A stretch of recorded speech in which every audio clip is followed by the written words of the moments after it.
All right, so we want to start with our why this is important, how we're going to address it, and what our product is going to be.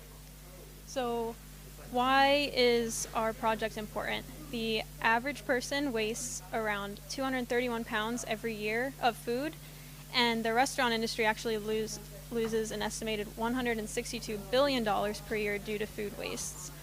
And this is really unfortunate because nearly 1 billion people actually go hungry in our world every single day. Hello and Food waste is also a huge issue because it clogs up landfills and it wastes a lot of energy in transportation and production. And food systems actually contribute 19 to 29% of global anthropogenic greenhouse gases.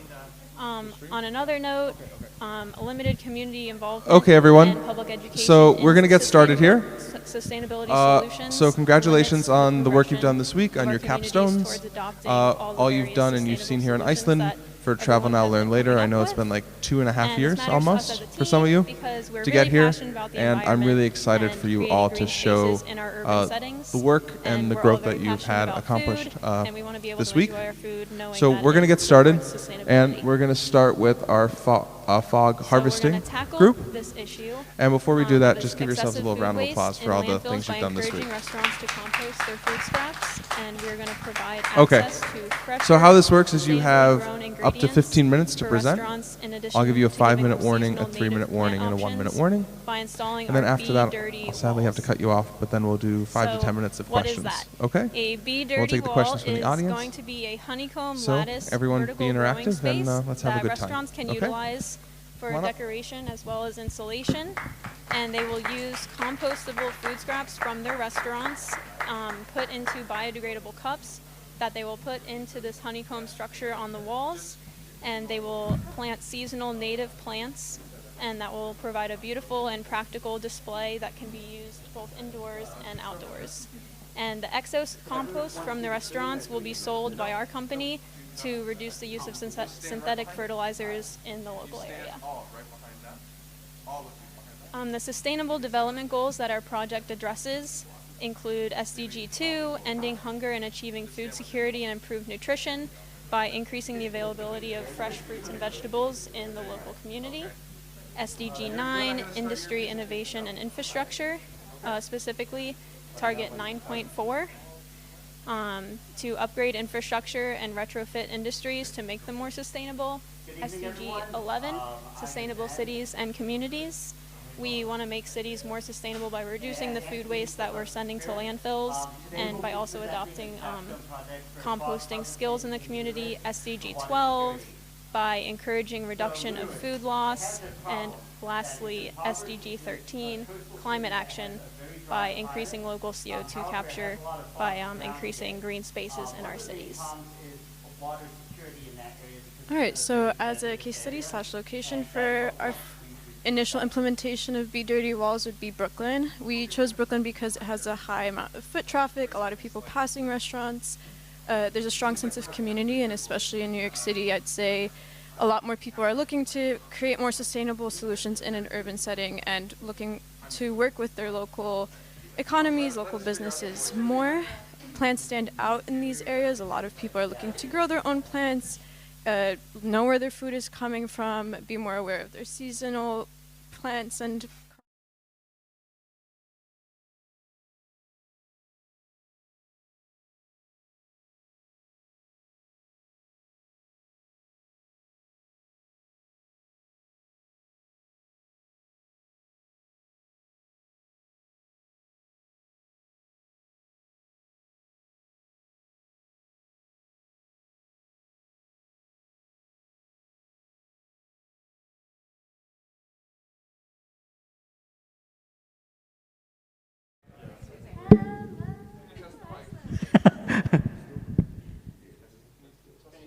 Testing 1, 2. No. He wasn't feeling well because, like, he's been having medical issues lately. So.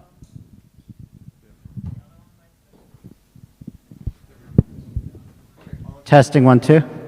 Is it working? We're good to go. Okay, now our stream is working again. Thank you for coming. This is the Green Program Travel Now Learn Now, Travel Later program, and we've been working on our capstones the past week, and we're really excited to show you the work that we've done. So we're going to have our first group go now, and here you go. You start over, I'll start the timer again. Let me know when. You are good to go. Good afternoon, everyone. I am Ben. I'm Eric. I'm Liam Bobber. Isaiah. And Anthony is with us in spirit. We will be presenting the Capstone Project fog harvesting in Lüderitz for water security. Next slide. So Lüderitz, as you can see here, is a coastal city indicated by the red dot off of Africa, and it's an impoverished coastal city which has aging, costly water infrastructure from what's referred to as a fossil water source, where it's very finite and it's very susceptible to leaching effects from agricultural runoff, pesticides, and isn't a very secure water source due to that, and it's very finite. So once it's depleted, it's just gone. Next slide. So to elaborate more on this problem, we'll be using the golden circle, which describes our what, how, or why, what, how, and what. So the why is that we're going to be bolstering water security and mitigating water stress in Lüderitz, which has a very aging, depleted infrastructure. How we're going to do this is we're going to be utilizing innovative practices with non-traditional water sources, specifically fog harvesters for collecting moisture, and this is going to be a very carbon neutral method in order to achieve that. And then what? In order to accomplish these, we're going to be needing construction, maintenance, and fog harvester coupled with education and training of the local community. Next slide. Turn over to Isaiah. Yeah, so essentially we wanted to address 4 main sustainability goals, those being clean water and sanitation, industry, sustainable cities and communities, and climate action. So with the clean water and sanitation, they really don't have access to available clean water. They're paying a lot of money for it, and that's gonna really hinder their sustainable cities and communities because they're not gonna be able to develop at a constant economic growth. The climate action, we're using innovative technology that's low carbon, low footprint, and it really takes down the energy demand of their current system. Next slide. So here's our sustainability complex. On the bottom, you see the scope being on the individual level, the top being on the global level. Our project is going to be on the community and neighborhood level you see here. Next slide. Yep. Turn over to Eric. All right, so basically what we're installing is fog harvesters, and they're set up with big mesh nets held up by poles, and you can kind of assemble them in a fence-like structure, and it's essentially limitless. You can just string together more and more as necessary. The way to reach your customers in this scenario is actually pretty easy because the customers are the ones who will be operating the machinery. It's not really machinery, it's a pretty simple design. So we're trying to learn from the failures of previous examples of this technology. The reasons they've fallen in the past is because the community wasn't trained enough on how to actually collect and maintain the water from these devices. So we'll be designing the fog harvesters as well as teaching them how to use it. So next slide, please. How are we doing this? As I said, we'll be teaching the community, and we'll be getting funding from nonprofits, construction firms in the area, and NGO contractors to raise money for staffing, materials, water storage, and installation. Next slide. The advantages of this is that it's a pretty simple design, and the installation, the startup, and the maintenance are all really cheap compared to traditional methods of water supply, like a pipeline. It's a passive system, so there's no energy demand at all. Water is collected from the harvesters, and they just flow downstream with gravity. Low capital investments. There's little to no environmental impact beyond clearing of vegetation in the area. And there's potential to create a viable community in an inhospitable area like a desert. Next slide, please. Disadvantages. Need to quantify data before setup. There's a lot of math that goes into planning how many harvesters, how big, where. It's dependent upon atmospheric conditions, because you need to have fog for a fog harvester to work, of course, and the landscape damage that does happen, but it is minimal. Next slide. Okay, the business model, the total cost of harvesters that we calculated is about $23,000. The pipeline cost, which is a non-electrified, no energy required, it's just PVC piping, is about $1,200. Maintenance cost was estimated to be about $600 a year, and we'll use the existing steel reservoir. It's about 6,000 square meters, cube meters, and that's located in the area already. So we're just using what's available. Next slide. This is me, yeah. Cost structure and surplus, how we reinvest the profits. It'll go into program maintenance, staff salaries, and loan reimbursement for construction, and how we generate the revenue. The initial startup funding will come from EEP Africa, which has done all kinds of projects like these in the past. City millage supporting maintenance costs, and daily savings compared to the existing water supply system, which is the pipeline in the area, is about $207 per day. Who's going to be helped by this? Pretty straightforward. It's just the population of Lüderitz. The total population is about 10 times that. The stressed community of the population is about 1,500. And why would we do this? The Koichab pan is where we get the water for the city. It's very expensive, very far away, very time consuming, and requires a lot of manpower. So we would just be alleviating all of that. Next slide. The metrics of success in this scenario is the cost reduction, reduction of maintenance, reduction of pollution, and increasing the number of households with relieved water scarcity. Next slide.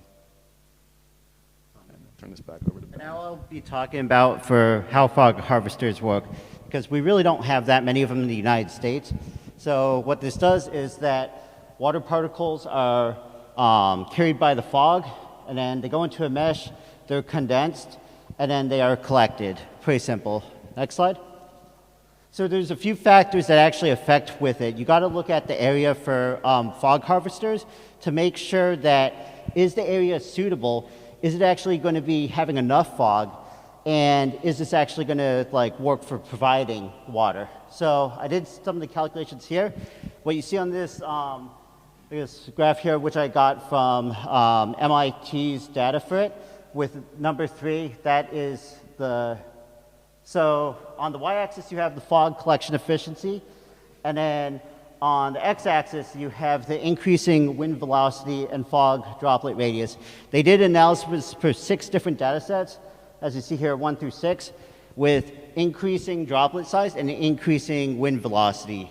And then for the red and the blue, there's 2 main types of fog harvesters. One of them uses a wire mesh, the other one uses a Rachel design. And as you see here, the wire one has a lot higher efficiency, especially for data set 3. You see that it's 14% efficient compared to the Rachel one, which is only 6% efficient. So wire mesh, more humidity, more wind, and larger droplet radius are the desirable traits for a fog harvester. And then when we calculate it out, this thing's kind of blocking it, but the total amount of rate for water collection in this specific area for Lüderitz would be 645.3418 liters per hour for one harvester. And that's assuming a 40 meters squared harvester. Next slide. So here is just the full cost estimate for the fog harvester alone. And we ended up doing the math for it, and ended up coming to 15.73 harvesters, so 16 harvesters would be needed. And assuming the most expensive cost would be $1,500. So 1,500 times 15.7378 harvesters would be a total cost of 23.6 grand. So in terms of water quality, often a lot of the meshes, since you're just collecting fog water, There has been some concerns about, well, is the water droplets going to contain like sediment or bacteria? But there's been some studies done by the World Health Organization specifically for this, and they determined that it was within limits. Next slide. Turn it over now. Oh, let's go this way. All right, thanks, Ben. So this slide shows the map of Namibia. So Lüderitz is going to be in the bottom left of it. And Namibia is more of an arid country, so it's only going to get about 0.0 to 0.254 centimeters of rainfall per month, so not a lot at all. So being on the coast, it's going to mostly get a lot of fog. So as you can see from the map, it's going to get about 125 to 300 days of fog per year. And using the fog collector, we seek to help the 10% of people that have to face water concerns from the water pump crisis. And as recently as this year, February 10th of this year, there was a water breakage. There was a breakage of the pipe, and placing most of the citizens on a water shortage watch. So they have to be very cautious with how they use the water. And one other metric to be aware of is the coastal eastern wind, measured about 10 meters above sea level. And it's going to vary between 15.77 and 23.98 kilometers per hour. And this is kind of a little overview, aerial view of how it's going to work. So the fog harvester is going to be sprawled above the mountain shown on the top right. And it's going to have a pipe system that leads all the way down to along the street, and that's going to span 193 meters.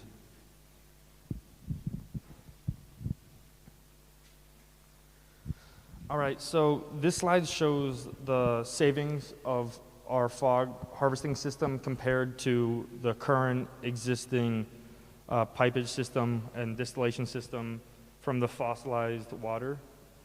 So the current system uses multi-stage flash distillation, and using our fog collection system, we will be able to collect 15.488 liters, or 15,488 liters of water for a fog harvestable day.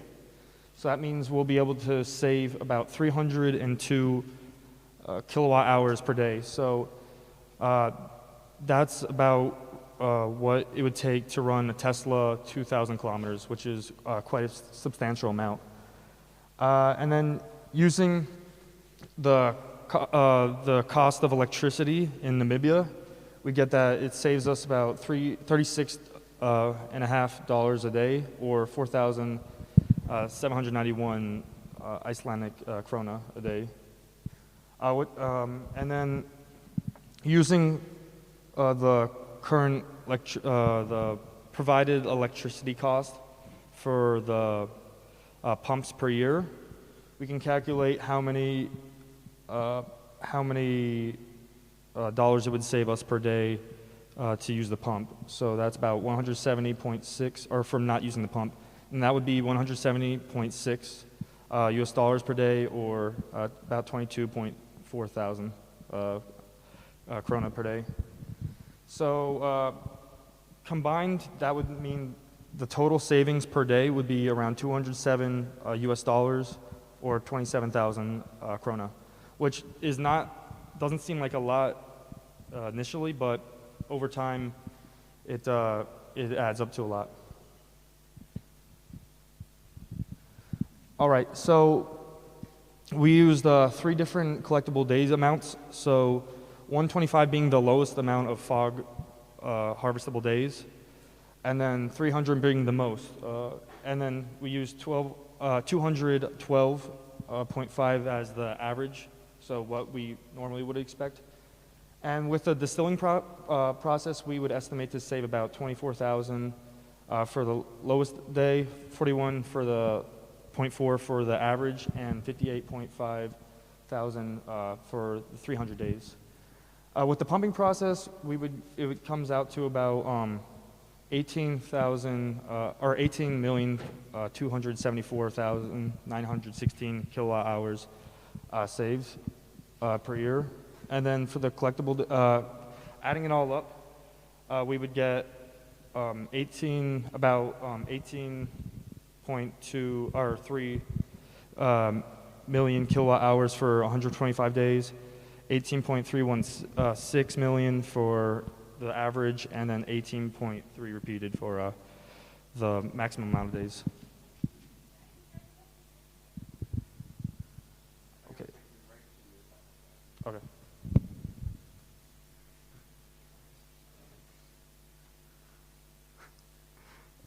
So there's a lot of engineering that goes into this, and there's a lot of challenges that go into this as well, including assessment of community, also changes in the community, and then we would have to get like more accurate estimates on the ground to like make sure, hey, is this going to be feasible with the community? But in conclusion, we're going to be using a fog harvesting water supply system that would be able to give less of a pollution blueprint, and then it also is going to be better because not only is it saving money, like roughly $207 per day, but also it's sustainable, and also it's less susceptible to agricultural runoff. And that's pretty much why this is better. Does anyone have any questions?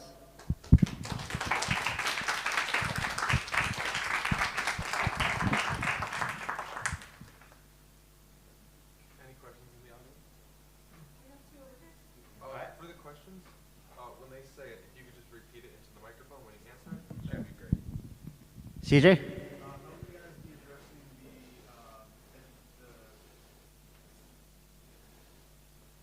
guys said that the other programs failed because you guys didn't, the local population was educated enough. How are you guys going to solve that? So the question was that there's a concern about education and training due to past problems with not specifically this kind of model, but just in general for helping these communities for water supply.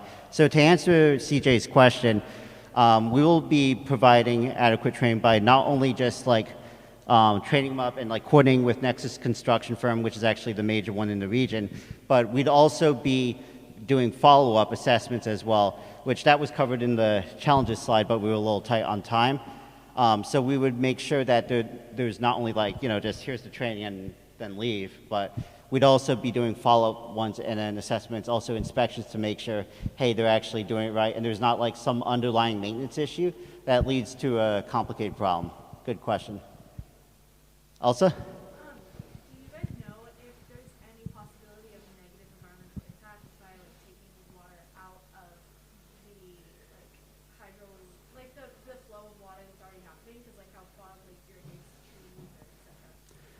So Elsa's question is asking about negative environmental consequences by taking fog that's currently not being harvested and now harvesting it. Is that actually going to have a long-term detrimental effect on the system? So for that, one of the things that was mentioned in this slide for what we had to do is like surveys as well, which would make sure that when this is being built and as the fog harvesters are extracting fog, making sure it doesn't leave a negative environmental impact, kind of like with waterfall or water hydropower, that at first, like when they installed hydropower, there wasn't as much like concern for the wildlife, but then over time they realized there was less biodiversity because it was destroying like environments for it, for a lot of aquatic life, and then that had like secondary like food chain effects. So that's what the surveys would make sure, is to make sure that this is not like negatively impacting the ecosystem. Great question. Any other questions?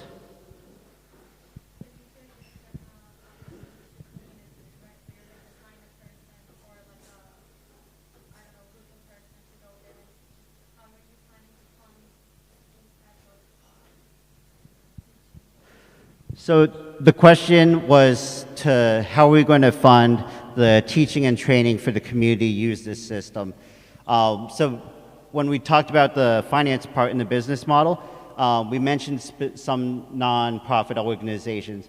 One of them was for Anthony's nonprofit that works with like Water to Give, that that one would be able to supply the 30% initial co-payment required, which is the minimum that's required for the EEP Africa grant, and that grant is up to €1 million. And on top of that, for sustained like maintenance costs after that, because the grant is only for the initial startup, we would have a millage tax. So often in like a lot of cities, there may be some proposed thing on like a ballot, like do you say yay or nay for this millage tax, which is amount of tax per kilometer, and that would be used to help pay for the things you mentioned, for like training and teaching them.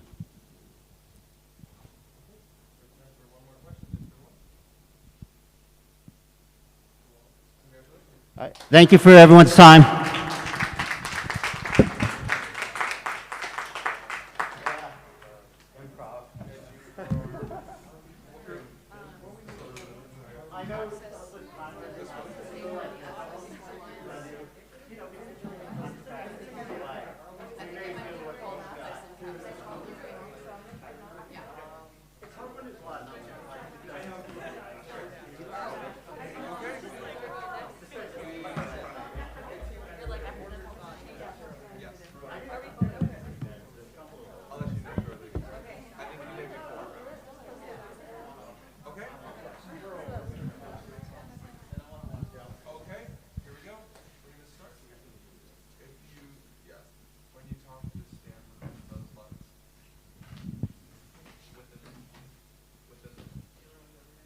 Oh, I see, I see. Okay. You are set to go, and if you just give me like a head nod if you want me to change the slide. Okay. Hi, everyone. My team here is presenting on our nonprofit called the Sustainability Access Alliance. I'm Haley, and here we go. I'll pass this around. I'm Alice. I'm Hillary. CJ. I'm Laura. All right, next slide. So this up here is our table of contents, just so you can see what's going to be happening throughout this presentation. But we'll just move on to the next slide. You can glance over that. All right. So just to offer some background information on what our nonprofit does, I'd like to give some context on a policy that the United States government just announced back in March called the Weatherization Assistance Program, where Joe Biden and his administration has agreed to invest $3.2 billion in the weatherization of homes in low-income communities. And essentially what weatherization means is making homes more energy efficient. And up here on this diagram, you can see a few strategies for how they can do this, such as improving insulation, using eco-friendly construction materials, more efficient lighting, the more energy efficient windows, and et cetera, et cetera. So this benefits low-income communities because it gives them more access to more efficient energy. It also lowers their utility bills, and it has an overall environmental impact that's very positive. So that's what the United States government has announced. But what our nonprofit does is, yes, you can go to the next slide. What our nonprofit does is that it increases the accessibility to these governmental programs. So here we have our golden circle, and I know it's a little bit scattered because this was our brainstorm that we did as a group. But as you can see, for our what, we discussed how we believe that people in low-income communities often lack the time, resources, language literacy in order to access government resources. And so what our nonprofit would do is we would have one-on-one consultations and various other resources such as translation and community outreach that would inform these low-income communities of how they can get involved. Next slide. And here we have our why, how, and what statements that we established from our golden circle. Our why is because there's existing structural and institutional inequities in marginalized communities that lack resources, including time, literacy, finances, to access assistance programs. How we're going to help these communities is through group classes as well as private consultations, either in the home or one-on-one, and being very flexible with their schedule around their work or their children. And how we're going to do this as well is through trained interns as well as volunteers. And we're going to be funded by grants and various donations and partnerships because this is not for profit. And specifically, we're going to focus on the area of Camden, New Jersey, because this area has a high population of low-income families, and we're going to focus on providing services in that area specifically. So this is our business model canvas, which we are going to use to strategically set up our nonprofit. And as you can see, some of our key partners are obviously the United States Department of Energy, as they are the ones who launched the Weatherization Assistance Program, which, as Haley mentioned before, she gave the background, that is the nation's single largest whole house residential energy efficiency program. And since we are a nonprofit, we do rely on grants and small business loans, as well as investments. So those are our other resources. We're going to get into the key activities and the value propositions later on in the presentation, so I won't waste time on that. But typically, our cost structure is going to be just our employees, and then any extra revenue that we have, we're going to use that for our loans, as well as increasing our staff and expanding facilities. So I'm going to hand it off to Laura. So essentially what we chose to do is take a look at our golden circle and kind of overlay it on our business model canvas. So we kind of subcategorized a few of the sections on the business model canvas into our why, how, and what. So essentially we'll just take a quick perusal through them. Because high energy burdens remain a persistent challenge nationwide, we're looking at some pretty significant stats. About 67% of low-income households face high energy burden, and 60% of that segment also actually face a severe energy burden. So what we're looking to do is reduce high energy burdens for households with high energy usage while also benefiting the environment. Weatherization can reduce low-income household energy burdens by about 25%, which creates a more equitable outcome and sustainable future. For these reasons, we hope to help our customers and clients better access resources available to them, in part because having sustainable infrastructure is a huge part of building a sustainable future for everyone. You know, it's kind of like the basic building block. If we don't have that infrastructure in place, we can't progress. Next slide. So brief tour through our intervention channel segments, beneficiary, customary. Nonprofit is our goal, focused on equitable access to weatherization through community outreach. We are working on that outreach by connecting to the community at gathering places and locations that meet other needs already, such as markets, thrift stores, plasma centers, as well as reaching out on social media. Our partnerships, as already stated, are with government, municipal entities, and also a lot of utility companies. And as mentioned, we're working to benefit the community of Camden, New Jersey, and the customers in Camden will include low-income homeowners, and also future homeowners. Next slide. So as alluded to a couple of times, some of our key activities will include programming consultations. We're going to have classes as well as private in-home or virtual consultations in order to better meet the scheduling needs of our customers.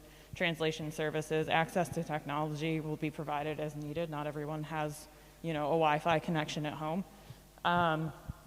Our key resources, we have plans to acquire funding through grants, fundraising, startup accelerators, small business loans, etc.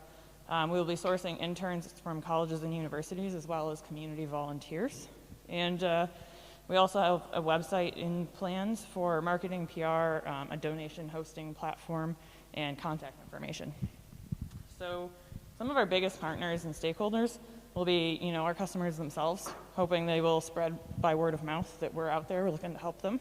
And also, obviously, the Department of Energy, WAP, the program itself, grant funding organizations and utility companies, as well as some organizations that are already doing similar types of outreach and accessibility work in other fields. Okay, so an existing program that we have is the Low Income Home Energy Assistance Program, and they've been around for about 40 years, and they are a financial assistance program for low-income families in terms of their their energy costs, and they focus on a lot of different focal points, so their energy bills, weatherization of their homes, and also minor home repairs that they might have that would make their homes more energy efficient. In order to become eligible for the LEHAP program, if you look on the side, the chart, this shows like your household size based off of your monthly income. So if a household size has one person and their monthly income was at or below about $2,000 a month, they would qualify. Whereas if you go down to like 12 people in a household, if your monthly income was about $8,200 a month, you at or below, you would also qualify. So this is kind of the population that we're looking at for our program for WAP. So the difference between this is WAP would focus on energy conservation practices, so people would actually go into your home and make your home more energy efficient, whereas this would be more of a financially funded program to help you pay your energy bills. So these two programs do work hand in hand together, but we would be a little bit more different, as we would be the program that would come in and help people who qualify to actually fill out the application to get assistance to make your home more energy efficient, whereas they provide the funding to do that, but since they've been around for so long and with COVID and they cover so many different focal points, their resources have been kind of stretched thin. So we would focus solely on accessing the Weatherization Assistance Program. Can you go to the next slide, please? A program that we used in order to mirror our nonprofit is the Hunger Solutions of New York, and they basically are a consultation program that would help people who are low income to, be fed. So we use their mission and what they do in order to mirror our assistance program. Cool. And here we have our, sorry, can you go to the next slide? Thank you. Here we have our budget. So first we're going to talk about some of our revenue streams. As mentioned before, we are a nonprofit, so most of our stuff comes from grants. These are just 4 of the grants that we found specifically for the New Jersey area. Like Partners for Places aims to enhance local capacity to build equitable and sustainable communities on the East Coast. And then some of these funds, like the Regional Greenhouse Gas Initiatives, invest really heavily in nonprofits that focus on renewable energy, energy assistance, as well as bill assistance, so that fits the bill with what we're trying to do. And we're also going to take advantage of the mileage reimbursement program that New Jersey has, which reimburses you for the miles that you drive for work. It's 35 cents per mile, and we estimate around 8,000 miles a year, so this is all annual. And our revenue comes out to be about $549,200 is our estimate. Next slide, please. And then our expenses come out to be $532,346, or at least that's our estimate. So it kind of evens out, and we even have some surplus in there. These are some of the staff positions that we've laid out. We got these salaries from salary.com. These are just averages for the Camden, New Jersey area.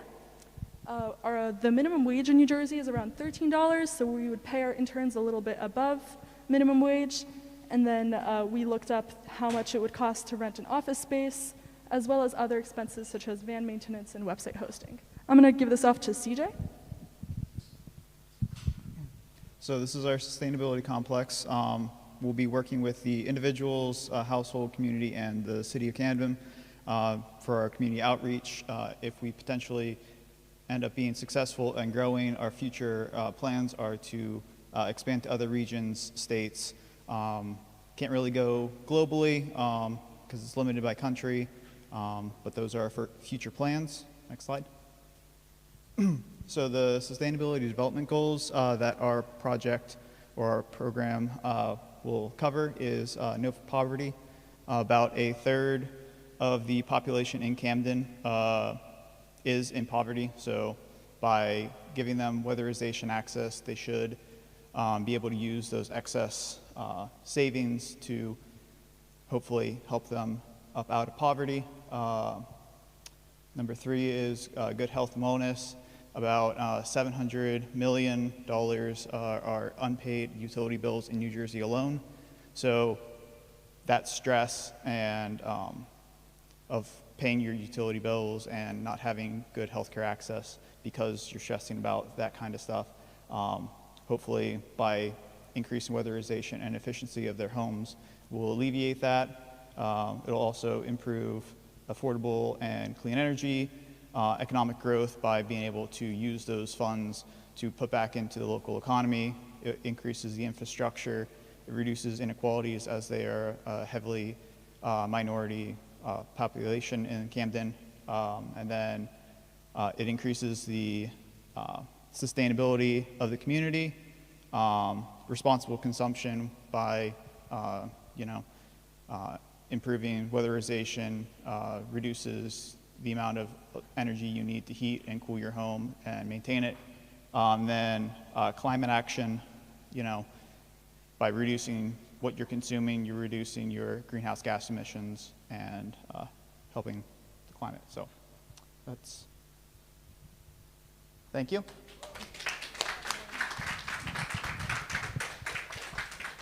Thank you for watching our presentation. Let's see, next slide.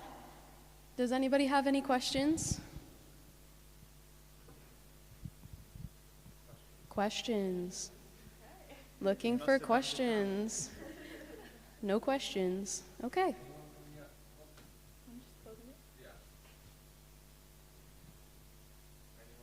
Anybody questioning?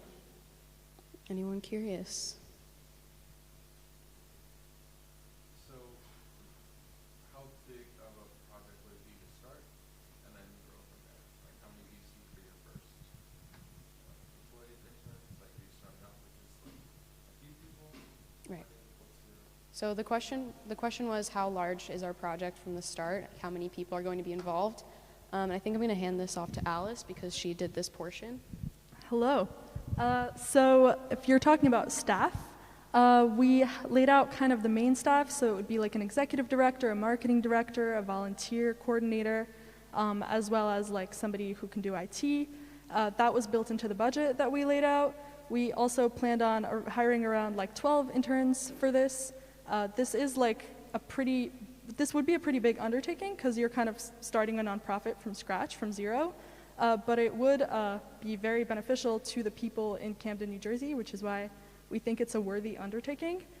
And as you saw in the budget, the amount needed based on the expenses was quite a lot, but we were able to find a lot of grants. Obviously, when you apply for a grant, you're not guaranteed to get it.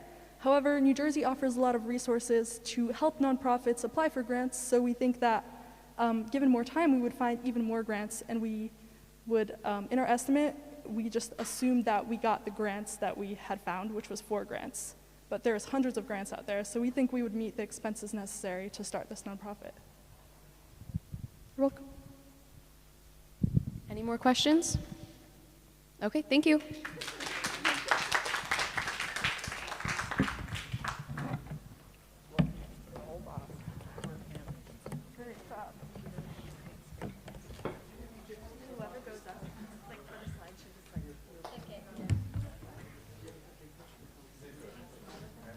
I'm not going to present it though. I'm going to put it on this. Should we present it in this format so we have something to do like slideshow? Oh, either way. Yeah, maybe speaker notes. Well, but then it's like I don't have anything in my speaker notes. Do we need speaker notes? Yes or no? No. Okay. Yeah, I feel like we're good.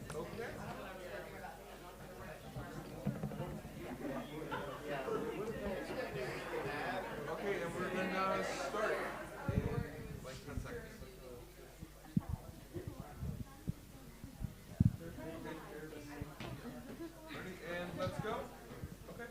Okay, hello everyone. I'm Bella. I'm Nika. I'm Elsa. I'm Chloe. I'm Ari. And today we're going to be talking to you about biofuel utilization at Cornell University. Okay, so just a brief overview of what we're going to be discussing. We're going to be comparing biogas, which is a type of biofuel, to composting. We're going to be going over the golden circle, which is our why, how, and what. Our business model canvas that's applied to our case study at Cornell University, and also why we chose Cornell University. The potential disadvantages of our proposal and why it might not be feasible. And we're also going to be addressing food security and how to make the idea fully cyclical. Okay, so first I'm going to go over just the general concepts so that everyone has a decent understanding of what we're talking about. So to define biofuel, it's basically the energy that is produced by the breakdown of organic materials by bacteria in an oxygen-free environment. And so it generates two main things. It generates heat and electricity. And so biogas is composed of a bunch of different elements. So it has, first of all, methane, which takes up about 50 to 75% of biogas. So it's definitely the largest component. And then there's also carbon dioxide, hydrogen sulfide, and water vapor, and also trace amounts of other elements that were too small to include. And if anyone wants to look at the graphic, can't really see the whole thing, but okay. So then to go over anaerobic digestion, it is the use of anaerobic bacteria to break down organic matter. And this produces both biogas and digestate. And so there's also a process called co-digestion, which I feel like is important for this topic. So I just want to briefly go over it. It's when you can put multiple different sources into the digester at the same time. So it can be manure, food waste, grease and oils, crop residues, and much more. And this produces a larger yield while keeping the costs lower. And so if you want to take biogas a step further, it can be purified into renewable natural gas, also known as RNG. And basically what this does is removes the low-value constituents, which are carbon dioxide, hydrogen sulfide, and water. And then digestate, this is the residual material from the process, and it can be used for animal bedding, fertilizer, organic rich compost, and soil amendments. And if you look at the graph, you can kind of see, so everything goes in, and then you can see where the biogas is produced, and it can go out the top. And then slurry is basically just like kind of a mixture of everything, and it can be used for soil amendment as well, along with digestate. And then all the way to the right, you can see that digestate is produced, and there's an outlet for that as well. And here's another visual just to give you a better idea of what's going on.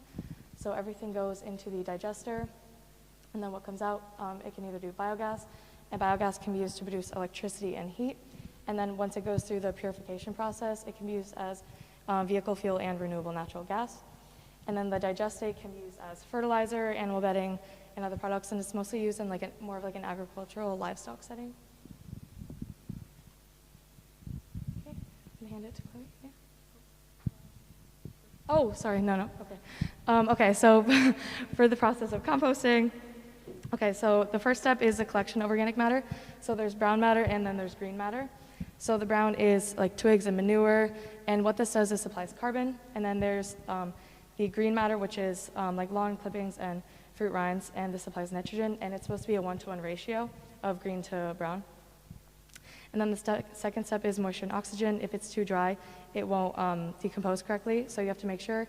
And then you also have to keep turning it, but if you turn it too much, it will not decompose properly.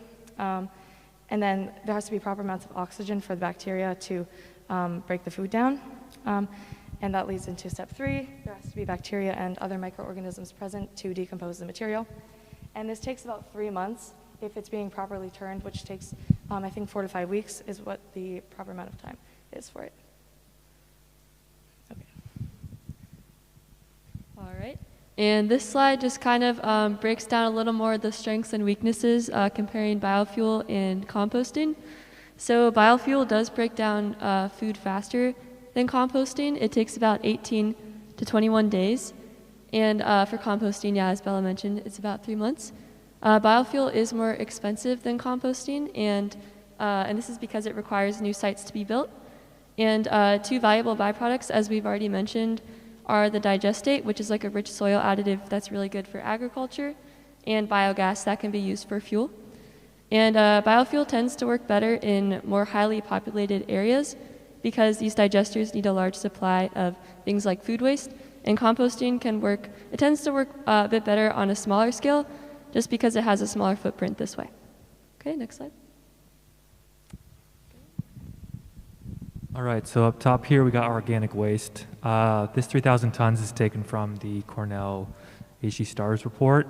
So this is estimating basically how much we could potentially put in an anaerobic digestion process. Again, having those two products being our biogas and our digestate. With our digestate, about half of it is going to come out as that. It's because this anaerobic digestion process isn't perfect. It's only about 50% of those solids will turn into a gas. And in that biogas, we'll get about 8 million kilowatt hours of energy. Again, this isn't pure natural gas. Remember, it still needs to be purified or kind of transformed in some way. It's about 60% methane, and then some other gases like water vapor, CO2, things like that. So next slide. You go forward here, so you kind of have some different options. So, and each of these options kind of have varying different energy costs. And so kind of using this blueprint for colleges, I think they should really look at how they want to use this energy and what would be most efficient for them. So if you want to use that for thermal, so we looked at a university in Wisconsin, University of Wisconsin Oshkosh, I believe. They have a on-campus food digester, and they were able to heat about 75% of their buildings with the natural gas from their biogas that it produces. So you can look at thermal, mechanical, electrical energy. You can also go through the purification process. That's going to look at potentially doing some sort of water scrubbing or buying a permeable membrane system that runs that biogas to filter out those unwanted compounds and gets that 95 or above methane for your renewable natural gas. From there, you can look at that, putting that back on the grid, making some money there, putting it into fuel cells, or that can be used for vehicle fuel as well, which we'll touch on a little bit later. Next slide.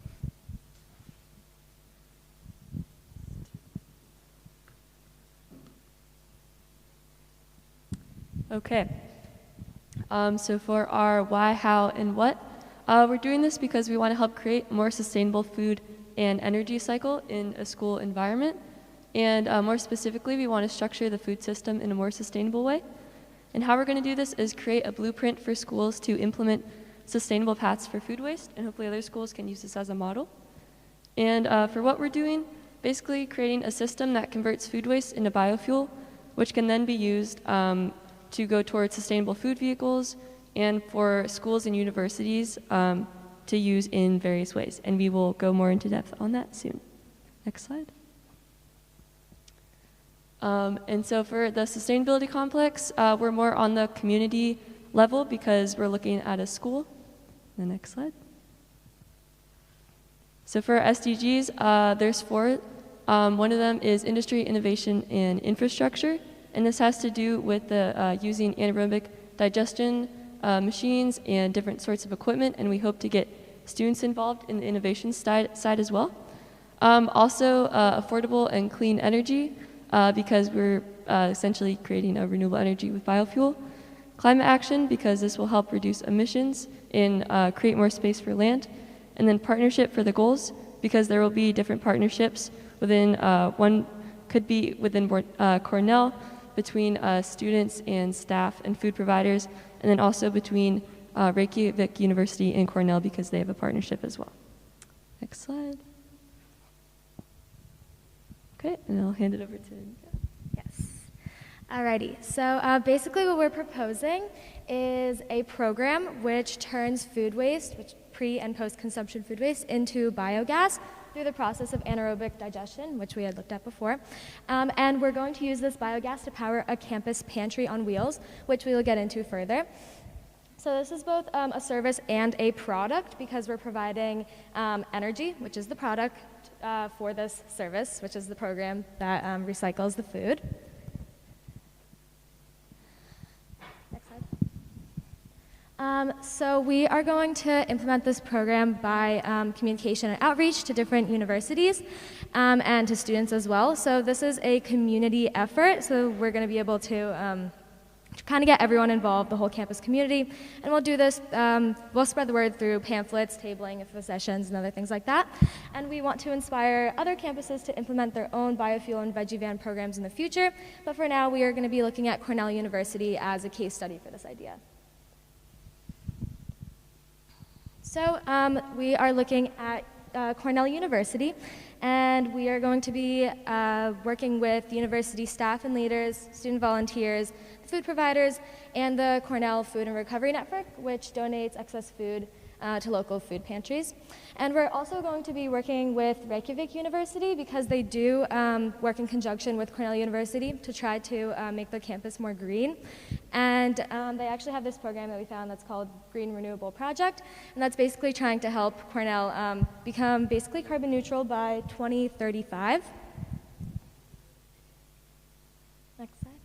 So the customer and the beneficiary is going to be Cornell University. So while they are paying for this program, they are ultimately going to be the ones benefiting because it is going to help obtain their carbon neutrality goal. And it also helps students because it provides a lot of internships, work experiences, and yeah, it's just a sustainable thing to do. So as for funding and resources, clearly there is a number of grants that can be applied for to help fund this. It can also be funded by donations, by alumni, private and public donors, but this will be funded by Cornell University. So I will pass this along. So the costs are pretty tricky with this. A lot of these companies that sell digesters don't advertise the cost. You usually have to request a quote. I found that with also the purification processes as well. So these are my best estimates. Typical anaerobic digestion is going to put you back 1.2 million. Your purification or conversion depends again on what you're doing with that energy. That university in Wisconsin was using that energy for thermal heat, so they spent about $300,000 on converting that. So really depending on how that biogas is utilized. And then operation and maintenance, I looked at another similarly sized anaerobic digester, and that was about $50,000 a year. In terms of energy produced, 8 million kilowatts hours. I think that comes out to be about 8% of the electrical energy needed for Cornell, so that's pretty promising if it is that efficient. I did my math right. And in terms of saving, this was more of a conservative effort, conservative estimate, looking at about 50,000. So it doesn't exactly like break even. It's kind of similar. I'm really hoping that this number is larger. Again, I was looking at a much smaller university that had about 4 times less compost or organic matter to put in the digester. So again, depending on how that biogas is utilized, that energy savings could go up or down. So there's kind of a lot of variables with the costs. But yeah, next slide.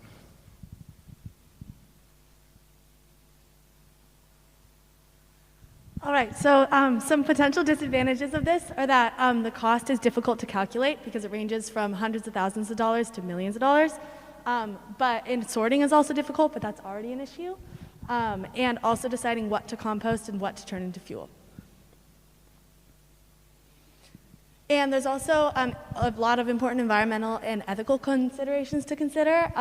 So environmental, of course, we addressed that this helps decrease the greenhouse effect and carbon emissions, and then some cons are that some pollution is created.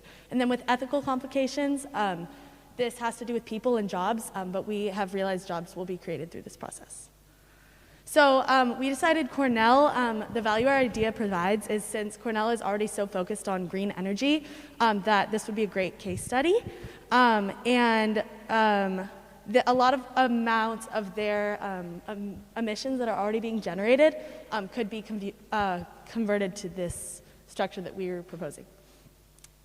So furthermore, Cornell already produces lots of food scraps and waste, but they send all of their food waste to an off-campus facility. So by localizing this on campus, we could create a closed loop.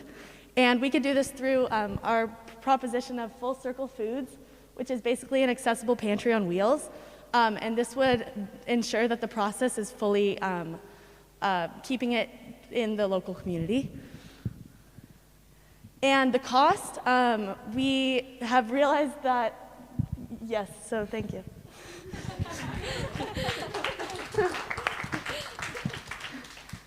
Does anyone? Oh, it's okay. So basically, we were saying that the cost is, although there is high upfront costs of this, cars that already run on either just regular gas or biodiesel can be converted to be able to run on natural gas. So this has a relatively low cost, as supported by the U.S. Department of Energy. So, yeah. Any questions?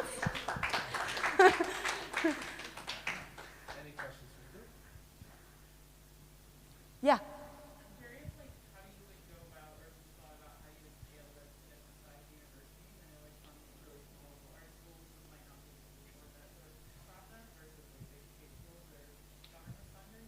Yeah. Yeah, so since anaerobic digestion is used on super small scales, like people do it in their backyards, or like there's household digesters, there's also really large industry digesters. So that could definitely affect the scale of the school that we decide to use. And that also is why the range in pricing is so wide, how it ranges from thousands of dollars to millions of dollars. So yeah, it definitely, while it's a high upfront cost, the overall pollution is definitely reduced. And that is something to definitely address, that finding the right scale is really important to make sure we're not wasting money. But because anaerobic digestion can be done on so many different scales, it is fairly flexible and can be implemented in various universities. Yeah. Any other questions? Okay, thank you.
Alrighty.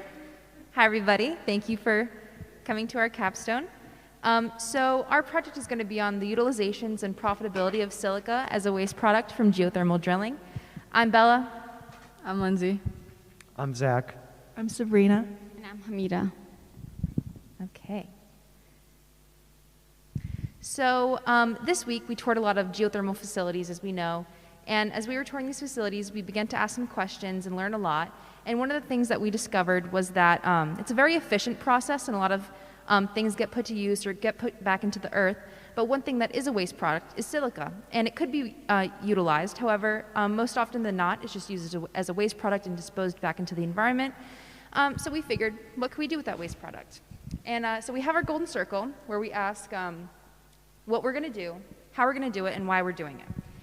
So what we're doing is we're a broker of silica as a waste product of community-owned geothermal power plants in Canada. And how we're going to do this is we purchase the silica from this geothermal power plant in Canada, and we sell it to companies that produce silica-based products, and then we take that profit to fund our own company, but also give back to the community of these community-owned power plants. And why we're doing this is to turn a profit on waste products as a renewable. So we're doing this because we believe that it's not only possible, but a smart business decision to turn waste into a useful and profitable resource. And it's also our goal to encourage further development of geothermal energy in Canada, which currently has little to no established geothermal energy industry.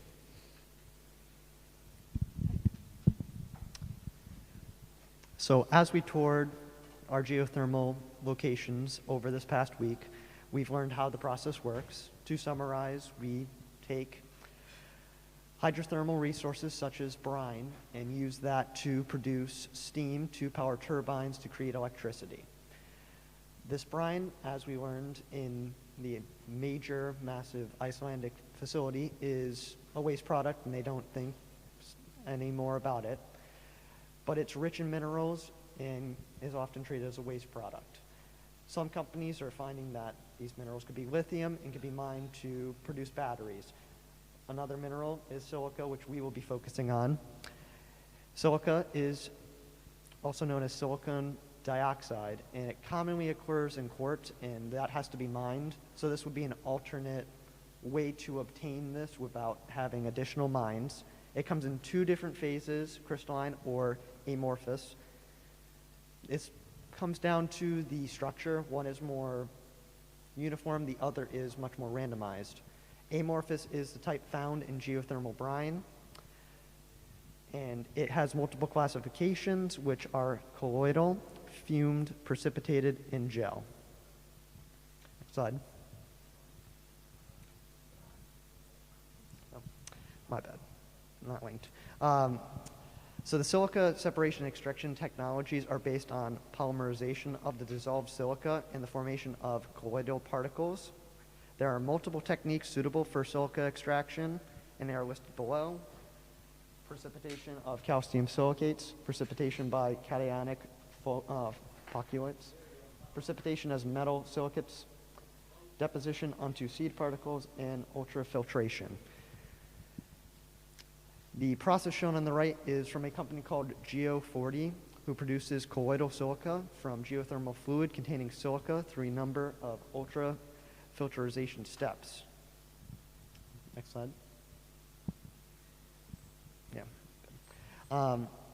Two of the amorphous silica classifications listed earlier, precipitated and colloidal, are the most common produced with geothermal fluids and are part of the specialty silica market. This specialty market differs from the grander silica market and is currently worth $2 billion and is growing over 5% every year.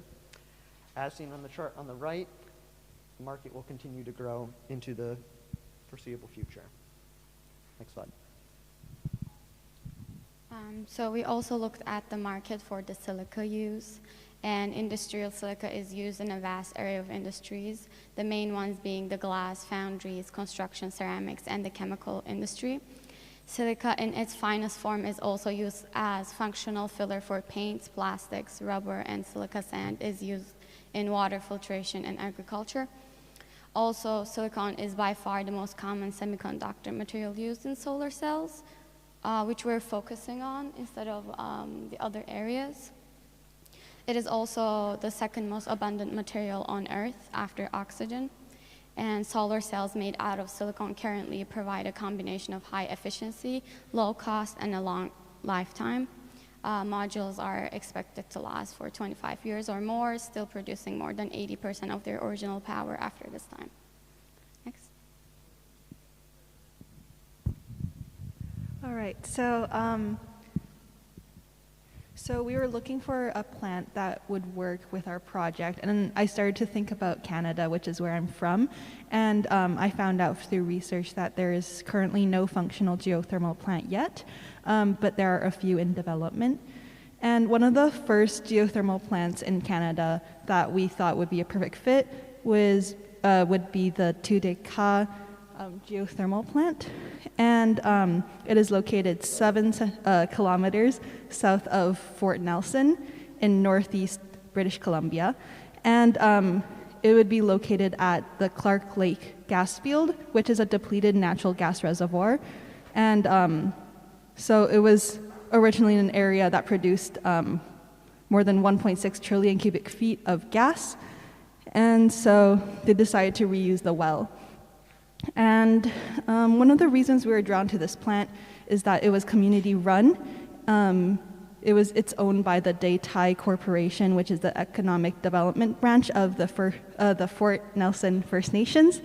The Fort Nelson Fort Nelson First Nations are a Slavey and Cree linguistic group, and they have around 981 registered members, and they're Treaty 8 First Nations, and they are currently reliant on gas from Alberta, and because they're not connected to the BC electrical grid.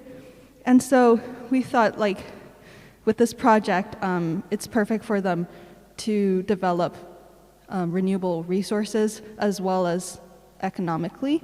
They would really profit from the economic benefits from our project. And they were also looking at additional uses from this plant, such as heating, domestically and industrially. They were also looking to heat up greenhouses for food security and industrial food production, hydrogen production, and mineral extraction, which is kind of where we come in. And also, additionally, their current chief is Charlene Gale, and she was involved in the oil and gas industry, and she's also the chair of the First Nations Major Project Coalition. And so we believe that she would be an advocate for Indigenous involvement in infrastructure development, and she's also seems very interested in development and sustainable economic development. Next slide, please. So this area was chosen for geothermal plant development because of its potential, which is documented in extensive literature in this area, because this was a previous gas well, so it's well characterized. And there are a few groups involved in this geothermal well, which is the Barclay Project Group, which is a consulting firm for renewable energy. And the federal government is also supporting this with funding. And there's also like the technology by Turboden, which I won't go into. But yeah, so there's currently 2 wells that are completed, and it's expected to complete in 2025. And so in addition to the newly developing geothermal industry in Canada, there's already a large established silica mining industry in British Columbia with 30 sites for mining, but only a few in production. And there is a large demand in the Pacific Northwest for silica for cement and glass production, which is how we decided that communities in Canada were perfect choices for our project. So after we looked into the cycle of silicon production, we looked at the companies in British Columbia we can engage with. So the companies like Johnson Pan Trading, they actually buy the silica and produce their own production line and then assemble it. But also the companies like Infinity Solar and then Evolve Solar are buying already made silicon wafers and then assemble it, and then also they assemble it at the site for the houses. So another way that our program will be funded is by government grants, one of which being the Eco Action Community Funding Program. So this grant gives financial support to non-government groups that have ideals for for environment, like positive effects. And so our project would be suitable for applying for this grant because ones that are qualified to apply for this grant lead to tangible environmental results, engage the community to improve the environment, and increase environmental awareness and capacity in communities. So with the potential grants, investors, and surplus of profit, we intend to give a percentage back to the community to fund educational programs and further community-owned geothermal plants in Canada. This grant is available to community-based associations and environmental groups. Next slide. Okay, so here's our business model canvas, and it pretty much sums up what we all just went over. Like our key activities, our main plan to purchase the silica from the community-owned power plant, and then sell it to the companies that produce these base products, and then return a percentage of the profits back into the community. Our partners and key stakeholders is the new Deca geothermal plant and the silica-based product companies. Our segments is the indigenous communities that own the geothermal plants and the companies that produce the silica-based products, and the Canadian government grants is our customer of this. Our value proposition would be making a profit off of the waste product.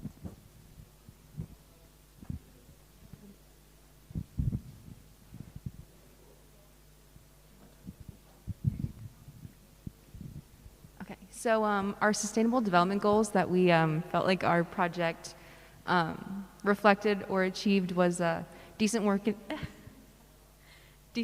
in economic growth, industry, innovation and infrastructure, sustainable cities and communities, responsible consumption, responsible consumption and production, and partnership for the goals. So our project, we work closely with the communities in these that run these power plants and also the government, and we want to be the network between those two. Responsible consumption and production, as well as industry, innovation, and infrastructure. Developing geothermal industry in Canada is not only impossible, but it would greatly benefit the region, the community, and the entire nation. And also the sustainability complex. This would affect, at the beginning, the community in the neighborhood, specifically the Deca community and the plant themselves, and those that would benefit from geothermal energy. But then eventually, if this were to engage more geothermal processes, then this would affect the city and the region. So we have some fallouts and some future actions because these are also important to consider. Since geothermal drilling is not yet fully established in Canada, it's unsure if silica production can compete with the demand. And it's also difficult to source a dollar amount for this specific industry since it's not in existence yet. The geothermal, sorry.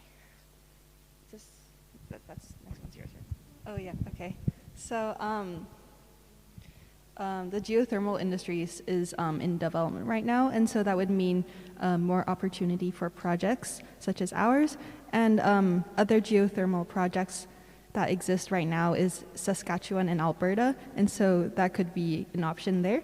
And there are also lots of literature on northeastern BC geology because of the previous existing well. And so there was a study that mapped the geothermal favorability in the region, and they mapped it with upstream petroleum production and existing electrical infrastructure and population centers as how they found the priority areas for the well or the geothermal plants. And so there were these 4 areas that they found, and one of which, Prophet River, is also an indigenous community, and so that could be also options, like an option for this project as well. Yeah, but currently there's, oh yeah, I already said that, okay. Next, we're done. Oh, wait, what? Yeah. Oh yeah, this is our sources and, yeah, thank you.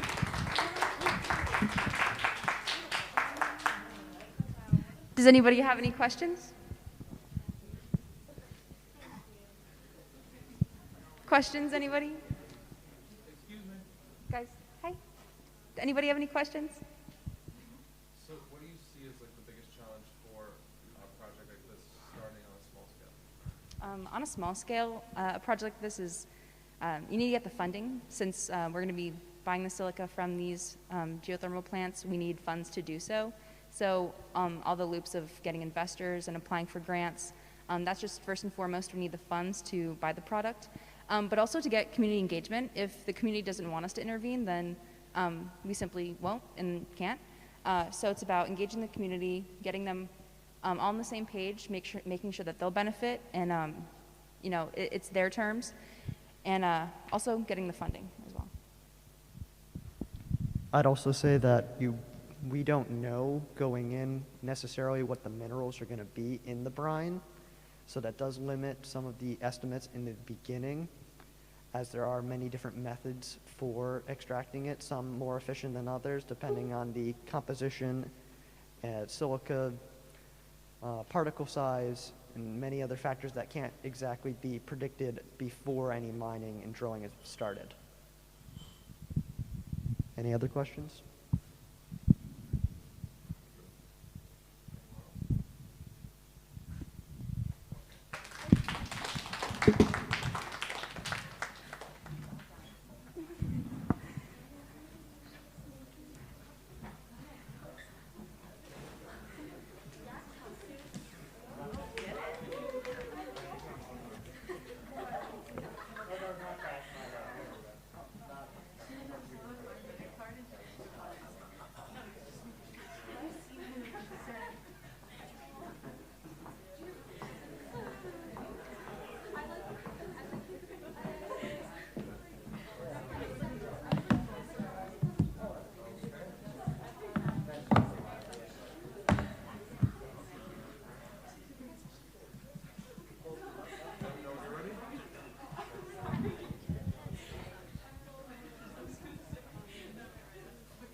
So our group is Sarah, Kelsey, Ebony, and Rachel, and I am Claire. Our project is a pilot pyrolysis plant in Iceland, and the goal is to eliminate plastic waste. So plastic consumption and waste is increasing due to a growing population, urbanization, and the economy. Currently, 30% of all waste is plastic, and of that 30%, 60% is thrown away after single use, which is why it's called a short lifespan. A lot of this waste goes directly to landfills, which leads to diseases and rodents, and it's especially hard for remote islands to dispose of this waste due to a lack of funding. Plastic is all over the earth, but it's especially bad in the ocean as it harms the marine life, and it's getting into the food chain due to microplastics. And then Iceland in particular, people averaged about 140 kilograms of plastic waste in 2016. So our solution to this problem is something known as pyrolysis. So polymer chains are very stable, which is the reason why they don't break down, and they'll stay in landfills for thousands of years. But this kind of process takes these long polymer chains and under heat and pressure and without any oxygen or anaerobic conditions, breaks these down into smaller molecules that can be used directly as fuel sources. It has a very similar energy density to fossil fuels, which makes it a very viable energy source. And then it also produces a gaseous byproduct produced mostly of ethane and ethane compounds and functional groups that are within fuel range for like transportation or diesel fuels such as that. Benefits for this process is that the fuel oil can be sort of organized by chain length, so different ways to use the fuel depends on the length or molecular weight of the molecule. The fuel product is non-corrosive and not acidic, and then this gas produced can be reused by the pyrolysis plant itself. So it's kind of a cycle that way. Next slide. So we want to take pyrolysis and kind of pilot this in Iceland. Because it's an island, as an eventual model, we start here and then hopefully in the future, based on research, how this works in Iceland, it could eventually be moved to remote islands, islands that maybe can't get rid of their plastic waste or have issues with lots of buildup of that area, and then use the resources in Iceland to, spread it in other ways. Okay, so pyrolysis fuels are already being used. These plants are already set up in over 70 countries, But what would be unique here is that we're doing it on an island. So what our pilot scale would be doing would be trying to make this 100% plastic waste-free country. And then if this were to work here, we could do it in smaller islands and make sure that islands aren't having to ship their waste away and they're able to have a greener solution for their country. So basically the plastics that can be used, you can use tires, you can use any urban waste, you can even use sludge, and there would be 3 products. So the first product would be a solid, which would be carbon black, and that can be turned into like rubber, like tracks. You can make new tires, soles of shoes, and it even has a similar composition to charcoal, which it can be used as a fuel source as well. Then there would be a liquid, which would be a pyrolysis oil. That's what we would be selling as like a fuel source. It can fuel industry or heating for industry, like steel factories and things of that nature. And then there's a gas, which would be a combustion gas, and that's what we would be using to fuel our facility. So we wouldn't have to be bringing in any fuel. We would be producing our own fuel that is actually fueling our machine. Next slide. This just is basically a breakdown of, there's different qualities of plastics that can be used. So since we're selling the pyrolysis oil, and that's our main income, there is better quality. I mean, you can get up to a 95% yield for pure PE plastics, but then there's lower quality plastics, and like plastic bags would only be like a 30% yield. However, we are still using 100% of our product, because even if we're only getting a 30% yield on the oil, then there would just be more carbon black and there would be more combustion gas, which can all be used. Next slide. So this is just like a small scale pyrolysis plant that we would be using. So basically, the plastics are going to go in here. They're going to be going through a dedusting system, which basically is going to get rid of any impurities. Anything that we don't want is going to clean the plastic. The plastic needs to be dry in order for it to heat well and the reaction to go well. It's going to go into the Pyrolysis Reactor, which is going to be a sealed reacting system. It's not going to have any oxygen going in. We're going to have a heating system, which is going to be fueled by our combustion gas. That heating system is going to heat the reactor up to around 500 degrees Celsius. When it reaches that temperature, that's when we're going to have our reaction take place. It's then going to go into the cooling system. So at this point, all of our oil is going to be in a gas form. The cooling system, we think since we're setting this up in Iceland, we could use glacial water, so we don't even have to have a real water source. We've already got cool water readily available. So it's going to cool here. It's going to condense down to the oil that we want. Whatever doesn't condense is the gas we're going to come back and use for our heating system. And then the water will get reused. And that's basically a breakdown of how our plant would work. And we don't even need any inputs because we're creating all the inputs we need right here in-house. Okay, next slide. Hi, everyone. So for our business model canvas, our key partners would be the Henan Doing Environmental Protection Technology Company. They actually have created multiple types of pyrolysis machines, and that's where we were getting our ideas for the design and blueprints. The Icelandic Ministry of Environment, Energy and Climate, and then the Environmental Agency of Iceland. Some key activities that we would do with the key partners would be to, like I said before, obtain the pyrolysis technology work from the Henan Doing company. And then to plan and design our actual facility, we would need to work with the Icelandic Ministry of Environment, Energy and Climate, just because that's how you plan to build really anything, any sort of building here. And then the Environmental Agency of Iceland will actually ensure the quality of the oil that's being produced from the pyrolysis plant is up to code and is able to be used in transportation, houses, things like that. Of course, one of our key resources would be the rules and regulations from the Environmental Agency and the pyrolysis equipment. Our value proposition would be, one, it's a unique research opportunity for Icelandic plastic waste reduction because Iceland's natural features as it being an island we could actually kind of isolate this experiment and see what the plastic, if pyrolysis is an appropriate matter to address the plastic issue.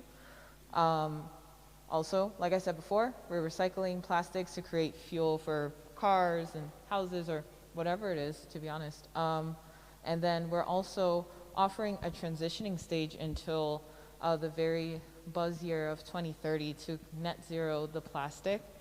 And also, we are providing carbon black and fuel reusage. Our customers, of course, are Icelandic plastic producers. So the earliest adopters of our technology would be the plastic producers. And any sort of Icelandic consumer, really. So like our target market, Icelandic drivers or Icelandic homeowners that consume fuel in some capacity. The channels that we would provide this service, collection bins specifically for our pyrolysis plant, distributed to the users, so the Icelandic plastic producers and and then flame retardant bottles distributed, for example, at gas stations. That's just an example of like one channel that we would have, which the common Icelandic consumer could purchase. And our cost structure, it would be $300,000 to $600,000, depending on the size, of course, and where you're building it to install the plant. We would need 2 on-site full-time workers, preferably engineers, and 1 technician to help with the maintenance of the plant. And our revenue streams, which I will get into a little bit more in detail later, it is 500,000 per ton of plastic, and the sale of tires, fuel, and oil. But there's on the next slide. So, okay.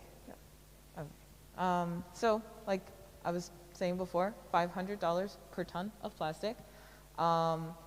A small-scale pyrolysis plant, which we're piloting in Iceland right now, would be between 500 kilograms to 2,000 kilograms of material. From that small plant, 30 to 90% of fuel can be created. And next slide, actually. So a little bit more in depth into our revenue. Based on our calculations of converting 14,000 kilograms of plastic, which is how much plastic that we would have in a week, and an average of 45% of that plastic being converted into pyrolysis oil. 45% of the output would be the pyrolysis oil, and that would actually be around 24,000 a week. 30% would be carbon black, that's around 16,000 a week. And also our last input, which is our last output, which is very important, is the combustible gas, because that is actually going to be reused in our plant to offset our heating cost. So that I put that in there, even though it's not technically a revenue stream, but it will also help in sustaining the plant. So there's a couple of possible setbacks with this. One would be the lack of incentive to stop plastic production, because if there's a way to get rid of the waste, that's not really going to stop them from continuing to make it. So we would say it's a short and not a long-term solution. So we need to find something else to be implemented in the long run.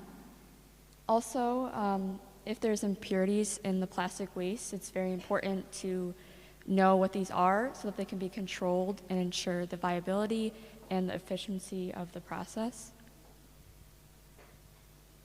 And finally, for our future steps, if all these challenges are resolved, then we think that pyrolysis can be utilized as a cheap partial replacement for the depleting fossil fuel storage. And furthermore, if this pilot program in Iceland is successful, then we would like to expand it, as we mentioned earlier, in remote islands. And that will increase the accountability and also reduce the exportation of waste from the islands like we mentioned earlier. And that's it.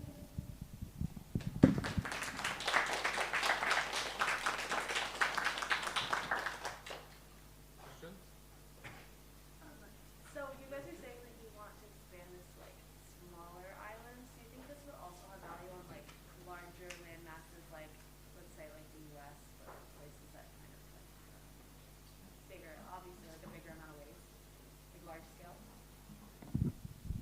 Yeah, so actually pyrolysis plants are being used in the United States right now.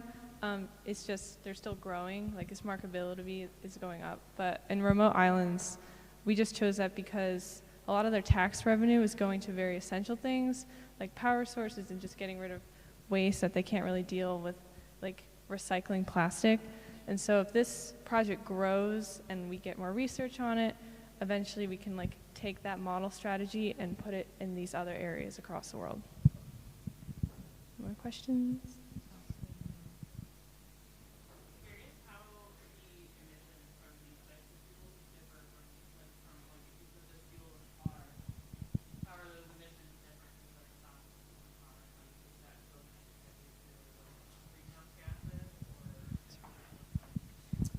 Yeah, so the emissions that would be created by using these as fuels would be similar, if not the same, to the emissions that you would be getting from fossil fuels. The difference is these are plastics that would have been going into a dump or a landfill. So it's getting a second life, but it's not emission-free. Our plant would be emission-free because we're capturing all the gases, but when you're burning those fuels, yeah, you're still going to get, yeah. Also, as I was mentioning before, our project is really a transitioning phase until that year of 2030, which is like mostly almost every company's goal, every government's goal of completely net zeroing plastic and coming up with more sustainable solutions. We have like a lot more plastic than we know what we can do with right now. So like it's really just like a kind of like a Band-Aid at the moment, but for a really big issue. So.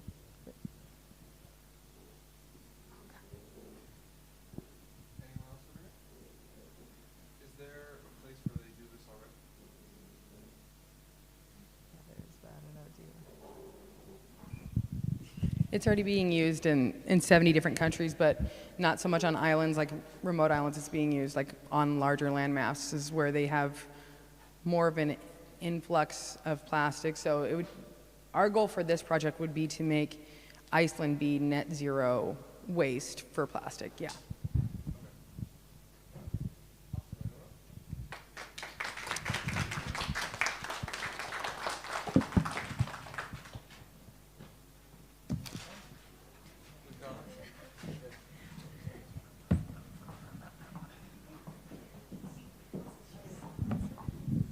Okay, everyone. Congratulations on all your capstones and your works. Each project was unique in its own work, and I'm really proud to see the work that you did to where you came from. If like you didn't have an idea earlier in the week to where you are now, it was pretty amazing. So give yourself a round of applause.